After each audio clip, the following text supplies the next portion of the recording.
Right now I'm standing in the woods of upstate New York, and behind me you can see some trails, and I've been riding these trails all week, and it's not been on a trail bike, it's not been on a motocross bike, it's been on a Honda Grom and a Honda Monkey.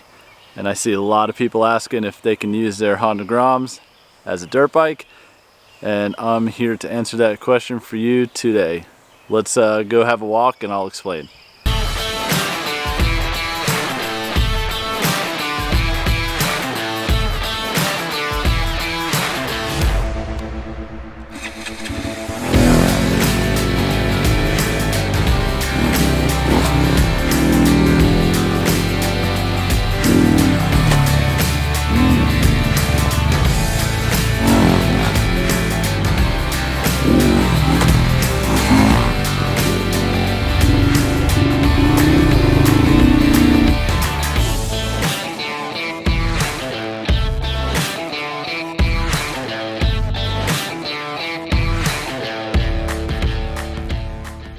You're cruising along and you see a cool looking trail or some woods that maybe people ride in, and you ask yourself, maybe I can go up that. Will my Grom go up that trail? I don't know.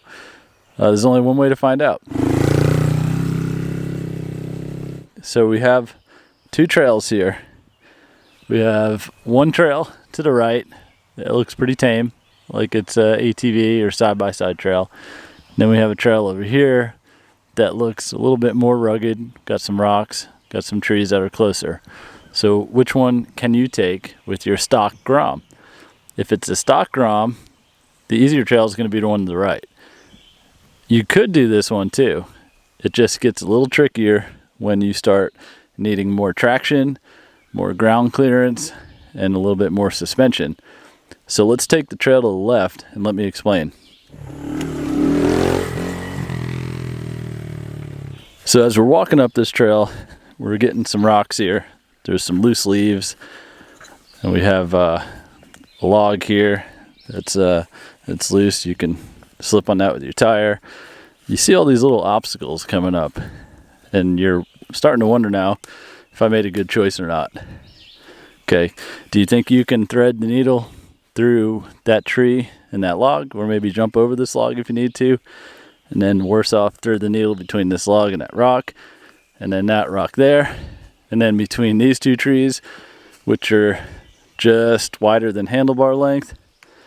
Then once you make it through there, can you jump this log? It's only about a 4-inch log, but it's blocking the whole trail. There's no way around it. So can you jump that? Do you have enough ground clearance to do it? Is your stock muffler and catalytic converter gonna hit that?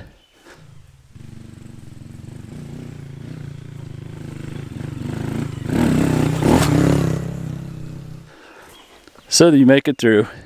If you're on your stock Grom, you might hit the cat a little bit. You might have spun your tires out on that log there. Yeah, you might have knocked one of your hands coming through those trees if you don't have the handlebar guards on there like a motocross or enduro bike would have.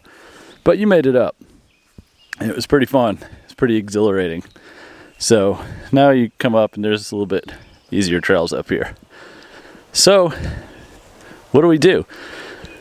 If that was fun for you and you want to do more of that, there's definitely better ways to prepare your Grom for that. If you said, I don't know if that's really for me, then this is probably where you're going to stop watching this video, because none of this information is going to be interesting to you regarding modifying your Honda Grom for off-road use.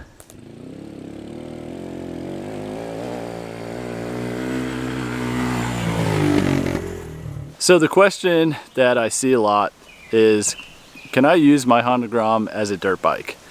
So let's answer that straight off the bat. No, the Honda Grom is not a dirt bike. The Honda Grom is basically a glorified scooter. I hate to say it in that way because it's very cool. It's not scooter-ish. It looks more sport bike-ish, and a lot of people think they're scooters, but it's in that scooter class. I think Honda calls them mini motos.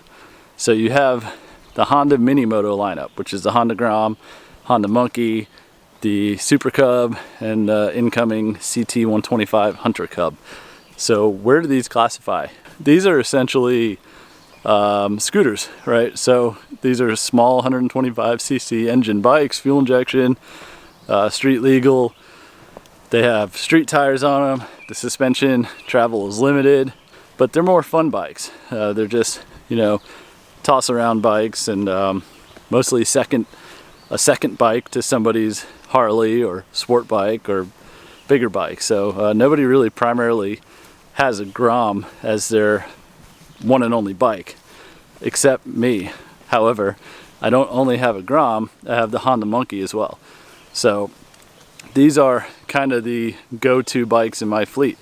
They're the bikes that I have. I don't want to have a big bike to commute on, and I don't want to only have a dirt bike, because you just can't go out in the garage and jump on your dirt bike or your race bike and run down to your friend's house, or go get your mail if you have a long mailbox down the road, or go down the road and grab some beer or whatever, you know, throw the kids on and go for a toss around the block. You can't really do that with a dirt bike, and sometimes it's not even easy to do that on a big bike like a cruiser or like a Harley.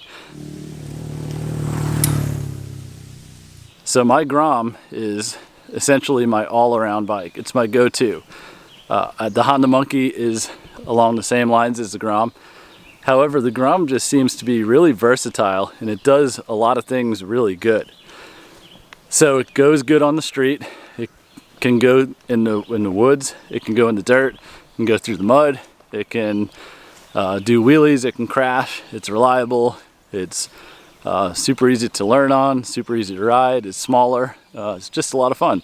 So I think all these things draw us to want to go off-roading with it. It's a really safe bike. It's really easy to ride, and we feel comfortable on them. So naturally, we want to push our limits.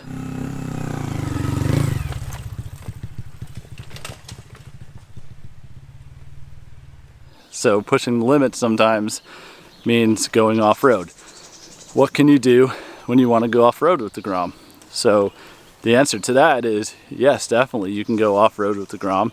I know this because I built my Grom to be an all-around dual sport sort of trail bike, and I'm going to show you how I did that.